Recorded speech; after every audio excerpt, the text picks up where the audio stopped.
Hay una lección en el relato del profeta José Smith sobre la primera visión que prácticamente todos los presentes en esta audiencia han tenido ocasión de experimentar o pronto la tendrán. Es la sencilla y muy sobria verdad de que antes de los grandes momentos, ciertamente antes de los grandes momentos espirituales, pueden venir la adversidad, la oposición y la oscuridad.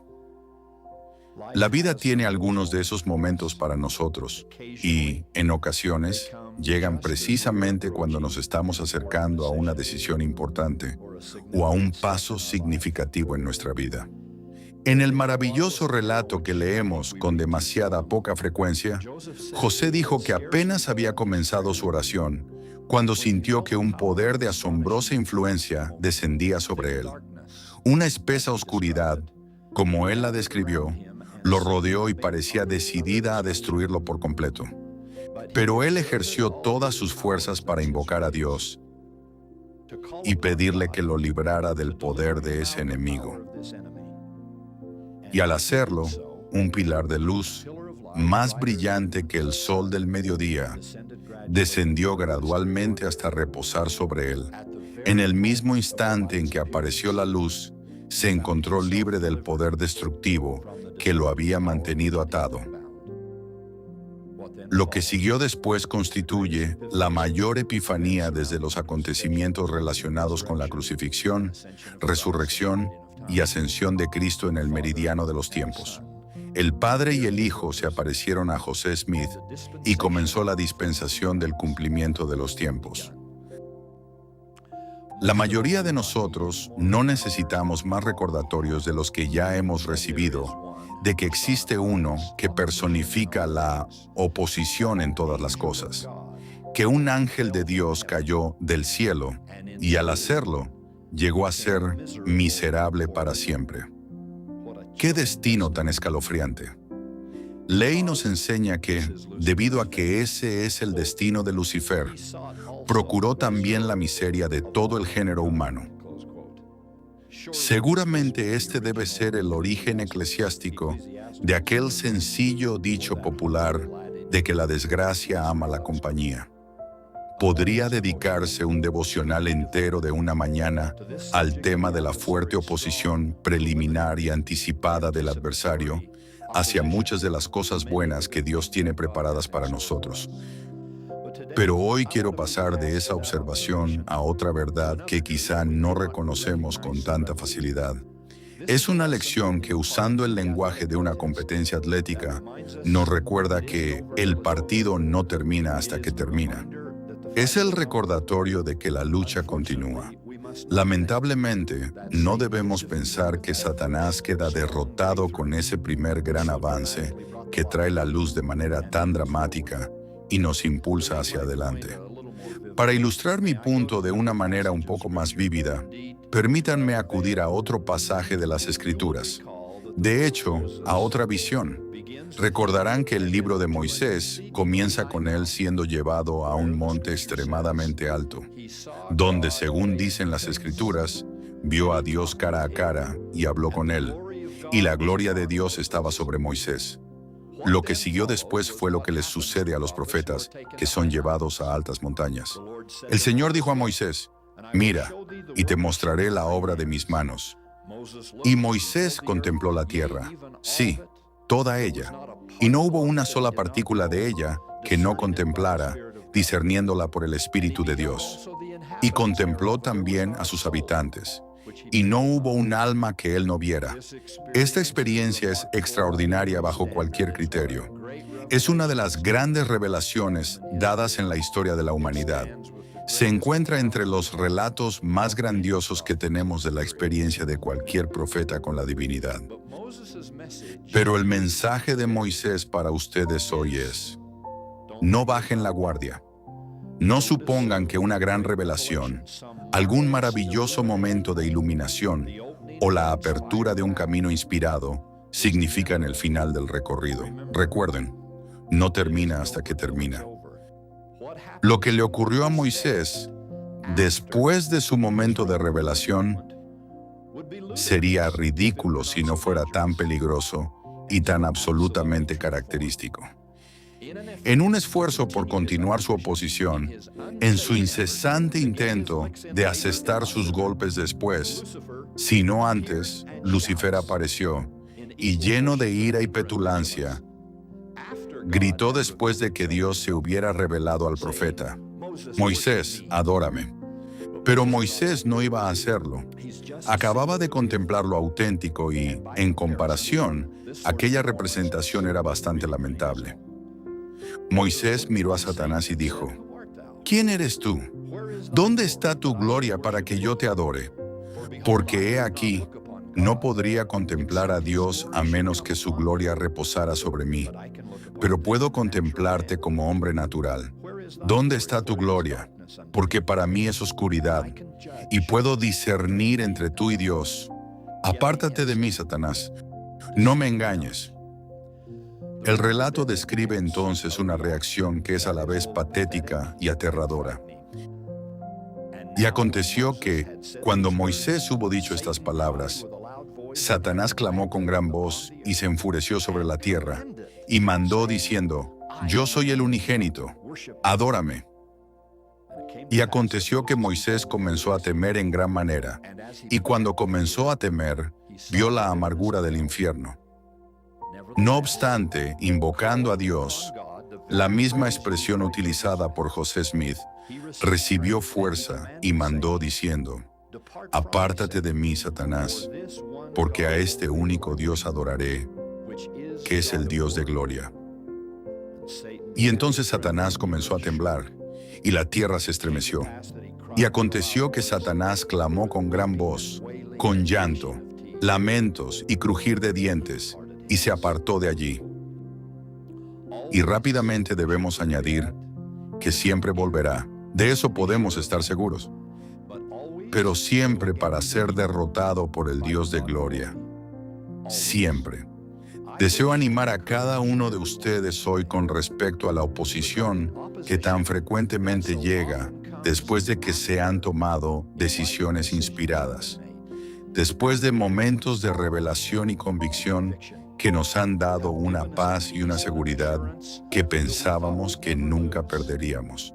En su carta a los Hebreos, el apóstol Pablo procuraba animar a los nuevos miembros que acababan de unirse a la iglesia, quienes sin duda habían tenido experiencias espirituales y habían recibido la pura luz del testimonio, solo para descubrir que no solo sus problemas no habían terminado, sino que algunos de ellos apenas estaban comenzando. Pablo suplicó a aquellos nuevos miembros de la misma manera en que el presidente Hinckley está suplicando hoy a los nuevos miembros.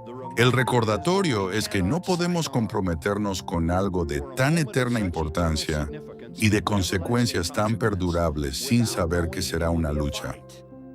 Una buena lucha y una lucha victoriosa, pero una lucha al fin y al cabo. Pablo dijo a aquellos que pensaban que un nuevo testimonio, una conversión personal o una experiencia espiritual en el bautismo los pondrían más allá de las dificultades. Traed a la memoria los días pasados, en los cuales, después de haber sido iluminados, sostuvisteis gran combate de padecimientos.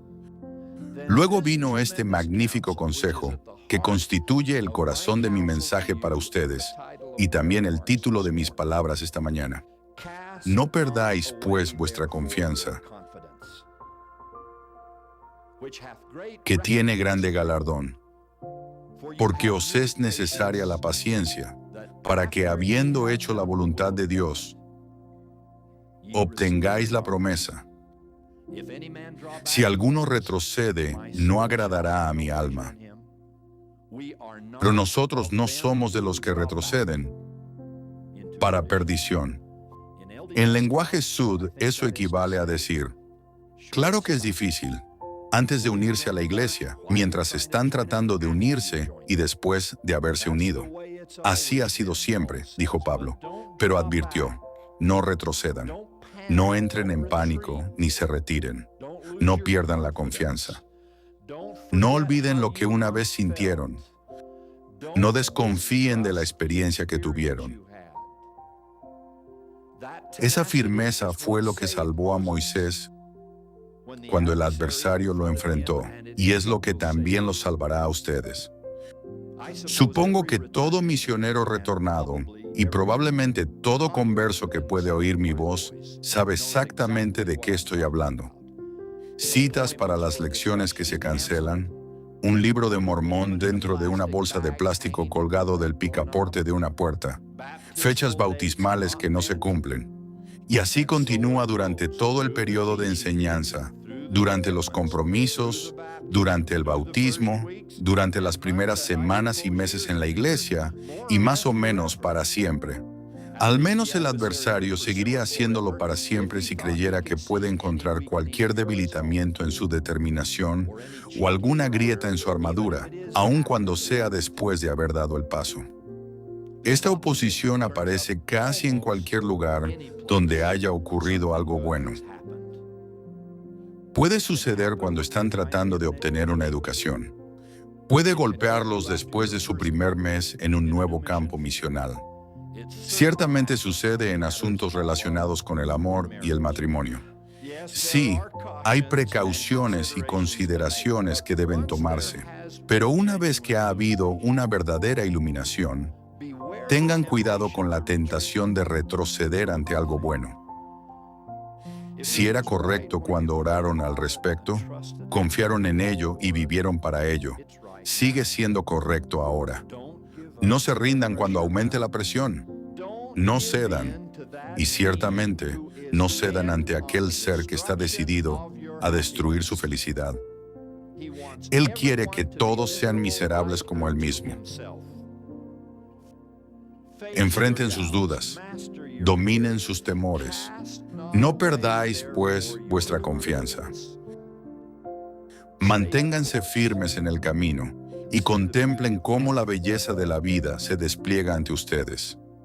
Para ayudarnos a avanzar a través de estas experiencias, estos momentos tan importantes de nuestra vida, permítanme recurrir a otra referencia de las Escrituras relacionada con Moisés. Fue dada en los primeros días de esta dispensación, cuando se necesitaba revelación, cuando se estaba estableciendo un rumbo verdadero y era necesario continuar siguiéndolo. Prácticamente todos los presentes conocen la fórmula para recibir revelación que se encuentra en la sección 9 de Doctrina y Convenios. Ya saben, esos versículos acerca de estudiarlo en la mente y de la promesa del Señor de confirmar o negar. Lo que la mayoría de nosotros no leemos junto con esa sección es la que la precede, la sección 8. En esa revelación el Señor definió la revelación. Sí, he aquí, hablaré a tu mente y a tu corazón por medio del Espíritu Santo, el cual vendrá sobre ti y morará en tu corazón. Me encanta esa combinación de mente y corazón. Dios nos enseña tanto de una manera razonable como de una manera reveladora, mente y corazón unidos por medio del Espíritu Santo.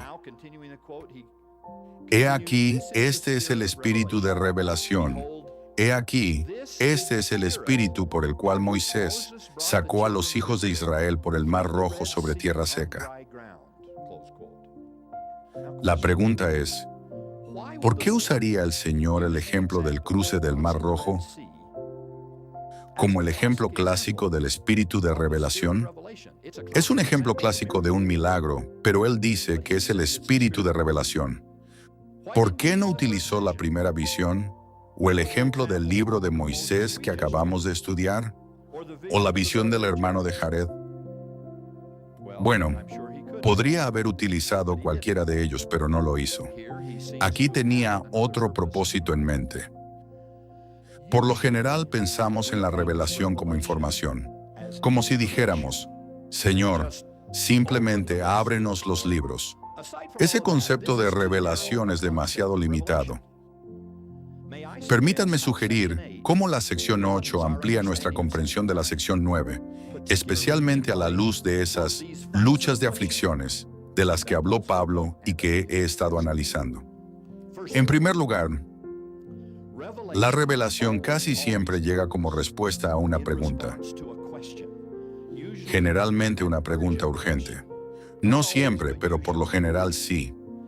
En ese sentido, ciertamente proporciona información, pero es información urgentemente necesaria, información especial. El desafío de Moisés era cómo sacar a sí mismo y a los hijos de Israel de la terrible situación en la que se encontraban. Detrás de ellos venían carros de guerra. A ambos lados había dunas de arena, y justo delante de ellos había una enorme extensión de agua. Necesitaba información, desde luego. Necesitaba saber qué hacer, pero no estaba haciendo una pregunta casual. En ese caso, literalmente era una cuestión de vida o muerte. Ustedes también necesitarán información, pero cuando se trate de asuntos de gran importancia, es poco probable que llegue a menos que la busquen con urgencia, con fe y con humildad. Moroni llama a eso buscar con verdadera intención. Si pueden buscar de esa manera y permanecer en esa actitud, no habrá mucho de lo que el adversario pueda presentar que logre apartarlos de un camino recto. Podrán mantenerse firmes, cualquiera que sea el ataque o la aflicción, porque habrán pagado el precio para, figuradamente al menos, contemplar el rostro de Dios y vivir. Al igual que Moisés en su visión, puede que después surjan algunas dudas que compitan con esa experiencia y cierta confusión. Pero esas dudas palidecerán cuando las comparen con lo auténtico. Recuerden lo auténtico. Recuerden cuán urgentemente necesitaron ayuda en ocasiones anteriores y cómo la recibieron. El Mar Rojo se abrirá para el buscador sincero de revelación. El adversario sí tiene poder para cerrar el camino, para reunir las fuerzas del faraón y perseguirnos hasta la misma orilla del agua. Pero no puede producir lo auténtico. No puede vencer si nosotros no se lo permitimos. Ejerciendo todas nuestras facultades para invocar a Dios, la luz volverá a aparecer, la oscuridad volverá a retirarse y la seguridad volverá a estar garantizada. Esa es la primera lección acerca de cruzar el Mar Rojo, sus propios mares rojos, mediante el espíritu de revelación. La segunda lección está estrechamente relacionada con la primera. Es que, en el proceso de recibir revelación y de tomar decisiones importantes, el temor casi siempre desempeña un papel destructivo y en ocasiones paralizante. Al decirle a Oliver Cowdery, quien perdió la oportunidad de toda una vida porque no aprovechó la oportunidad cuando la tuvo, el Señor dijo: «No perseveraste como comenzaste». ¿Les resulta familiar esa frase a quienes fueron iluminados y luego se dieron ante las dudas posteriores y los temores que regresaron? «No es conveniente que traduzcas ahora», dijo el Señor con palabras que debieron haber sido muy difíciles de escuchar para Oliver. «He aquí, era conveniente cuando comenzaste, pero tuviste temor. Y pasó el tiempo, y ahora ya no es conveniente». Cada uno de nosotros corre el riesgo de dejarse dominar por el temor. Ustedes lo corren, y yo también. ¿Notaron la frase que traté de enfatizar cuando leí el relato de la perla de gran precio? Durante un momento de aquella confrontación, Moisés comenzó a temer en gran manera. Y cuando comenzó a temer, vio la amargura del infierno. Es entonces cuando uno la ve, cuando tiene miedo.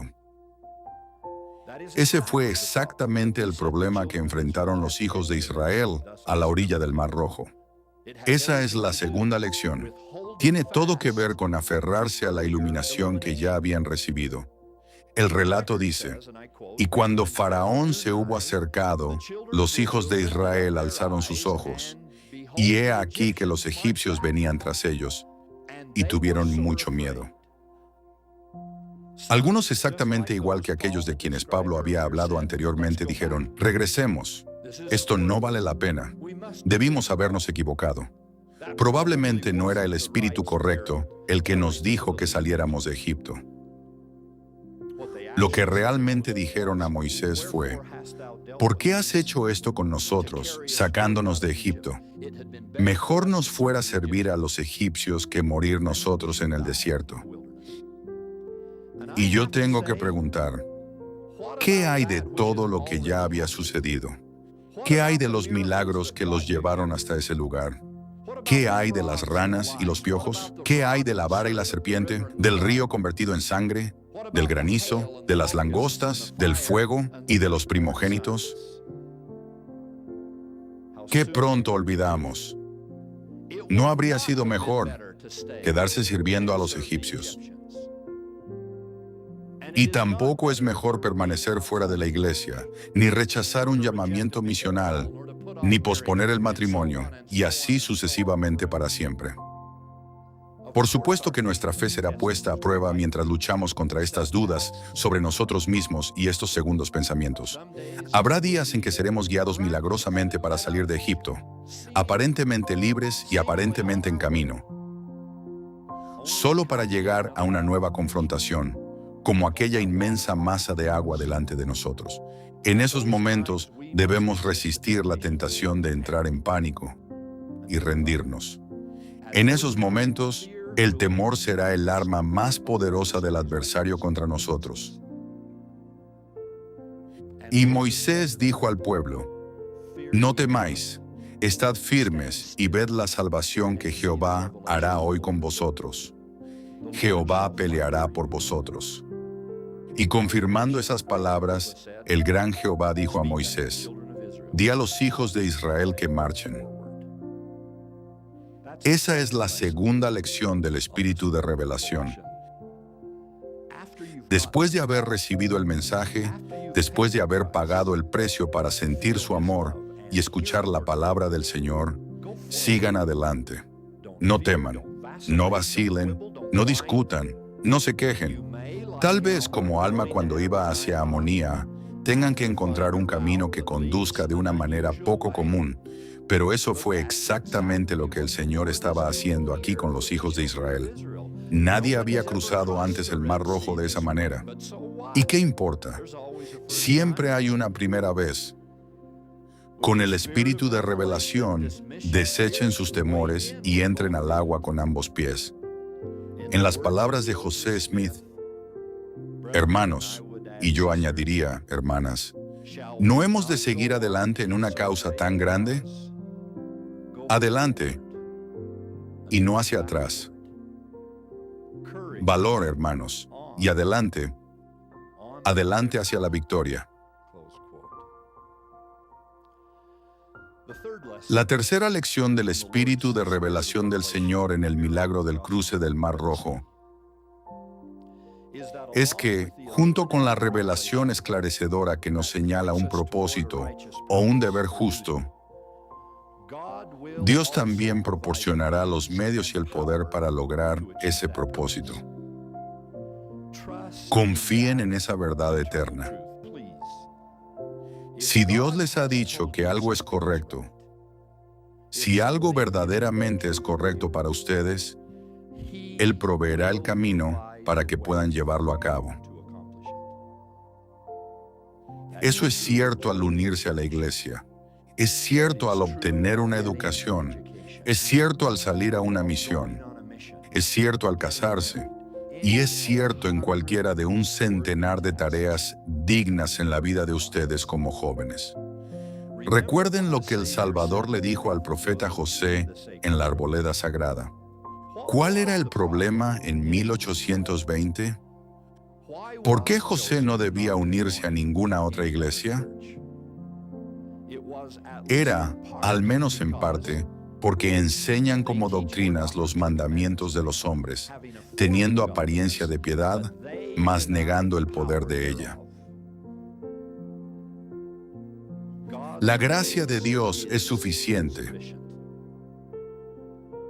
El Señor volvería a decirle a José una y otra vez durante aquellos primeros días tan difíciles, que así como en la antigüedad, estos modernos hijos de Israel serían sacados de la servidumbre por poder y con brazo extendido, Por tanto, no desmayen vuestros corazones.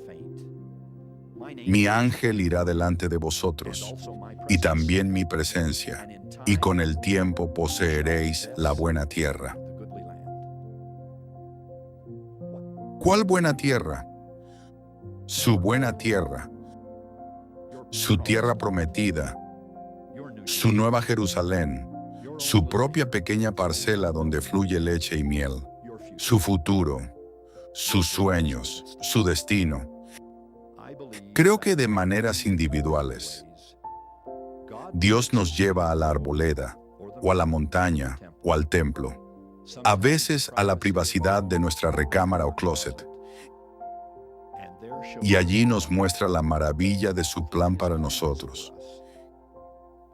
Quizá no lo veamos tan plenamente como Moisés, Nefi o el hermano de Jared, pero vemos lo suficiente para conocer la voluntad del Señor para nosotros y para saber que Él nos ama más allá de toda comprensión mortal. También creo que el adversario y sus mezquinos y calculadores secuaces tratan de oponerse a esas experiencias y luego intentan oscurecerlas después de que han ocurrido. Pero ese no es el camino del Evangelio. Ese no es el camino de un santo de los últimos días que considera como el hecho fundamental de la restauración el espíritu de revelación.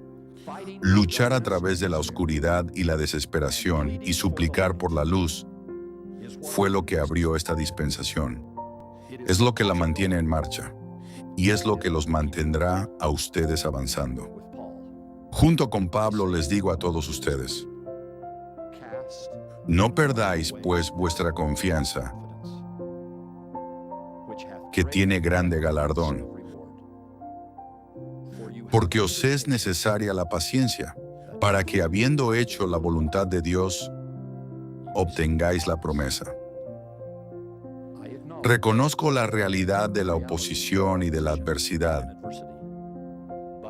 pero doy testimonio del Dios de gloria, del Hijo Redentor de Dios, de la luz, de la esperanza y de un futuro brillante. Les prometo que Dios vive y los ama, a cada uno de ustedes, y que Él ha establecido límites y fronteras para los poderes opuestos de las tinieblas. Testifico que Jesucristo es el Cristo, el vencedor sobre la muerte, el infierno y aquel ser caído que conspira desde allí.